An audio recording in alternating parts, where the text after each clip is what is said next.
Hello! Welcome to my channel. Huwag kalilimutan mag-subscribe, mag-likes at mag-share para updated kayo lagi sa i-upload kong mga video. Ang pag-uusapan natin ngayon at tungkol sa isang kaso na dinisyunan ng Korte Suprema.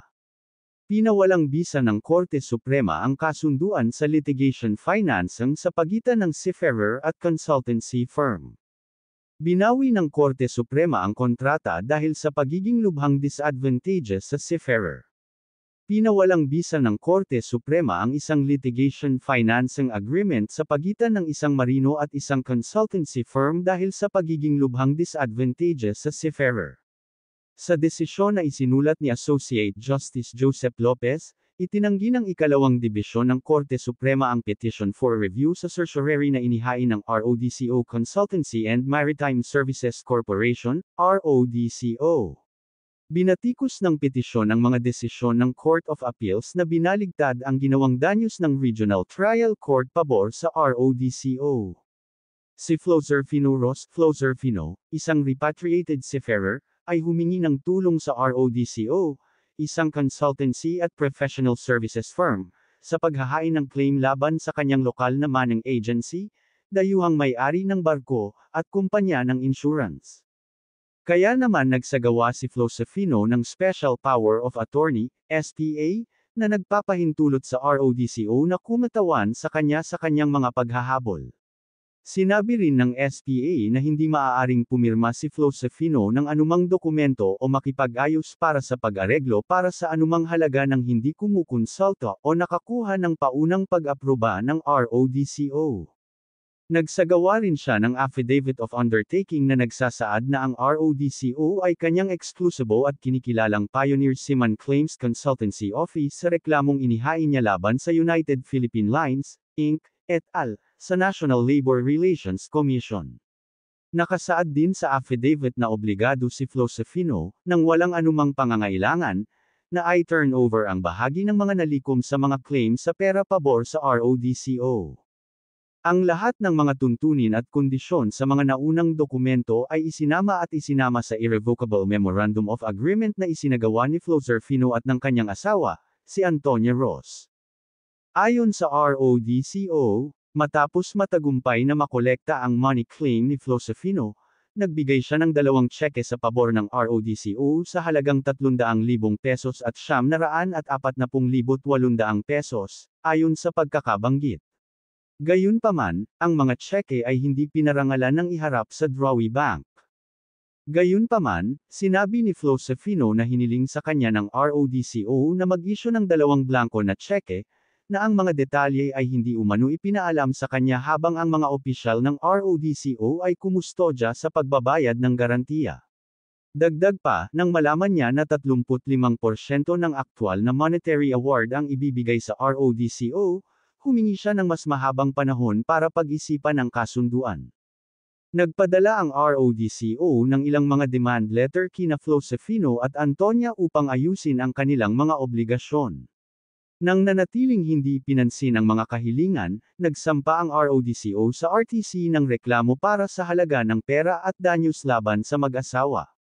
Nagpasya ang RTC na pabor sa RODCO, na nag-utos sa mga mag-asawa na magbayad ng RODCO ng 1,240,800 pesos na kumakatawan sa halaga ng mga tseke na ibinigay, kasama ang 6% na interes, at 40,000 pesos sa mga pinsala at bayad sa abogado. Ang CA, gayunpaman, ay binaligtad ang desisyon ng RTC, na pinaniniwalaan na ang kontratang pinasok ni Flozerfino at RODCO ay walang bisa sa simula pa lamang dahil ang RODCO ay nagbigay ng mga serbisyong legal sa kabila ng katotohanang ito ay hindi binubuo ng mga abogado, at ang Irrevocable Memorandum of Agreement, na hindi ipahiwatig ang halaga ng contingent fee, kulang sa pagsasaalang-alang.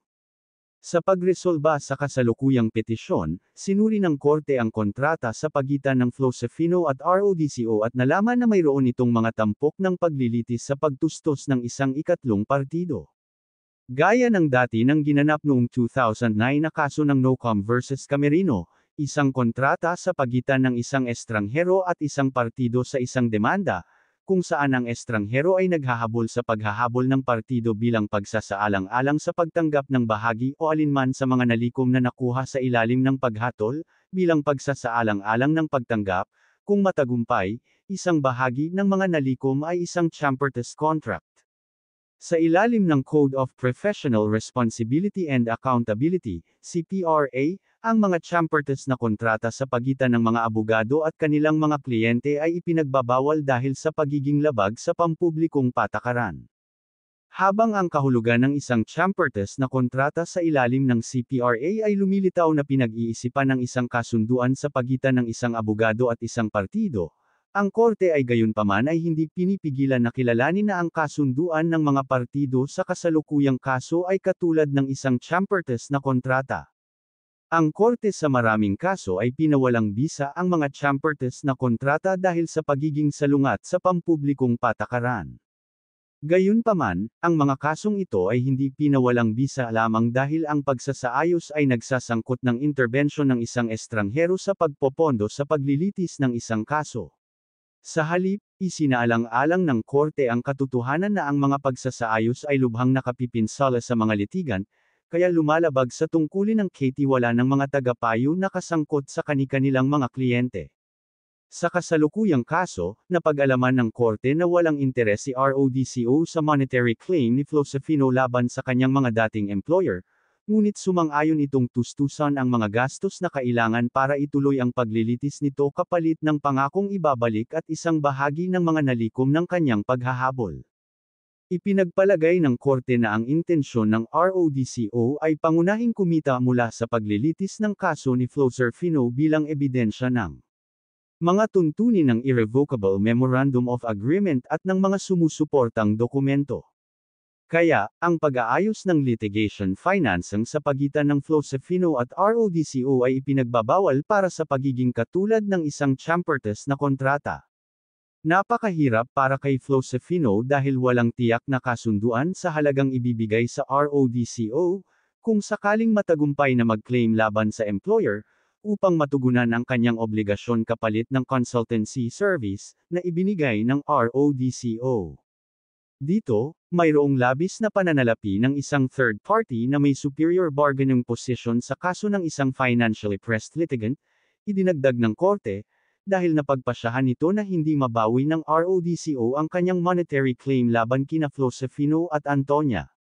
Inatasan din ng korte noon si Attorney Napoleon Concepcion na tinanggap ng RODCO upang pangasiwaan ang kaso ni Flosefino, upang ipakita ang dahilan kung bakit hindi ito dapat maging paksa ng administratibong aksyon para sa pagtanggap sa kaso ni Flosefino at Antonia sa kabila ng umiiral na contract of legal services na binigay ng abogado kasama ng RODCO. Pansinin na si Concepcion ay nadisbar ng korte sa 2021 na kaso ng RODCO Consultancy and Maritime Services Corporation vs. Attorney Napoleon Concepcion, RODCO Consultancy, para sa pag-akit sa mga seafarer client ng RODCO na labagin ang kanilang kontrata sa huli, sinabi ng korte na, hindi basta-basta maaring baliwalain at isinantabi ang posibilidad na sina Flosefino at Antonia ay na-induce ni Attorney Concepcion na labagin ang kanilang kasunduan sa RODCO tulad ng ibang seafarer clients ng RODCO na binanggit sa RODCO Consultancy, sabi ng korte. Courtesy of the Supreme Court Public Information Office. Hanggang dito na lang ang video na ito. Thank you for watching.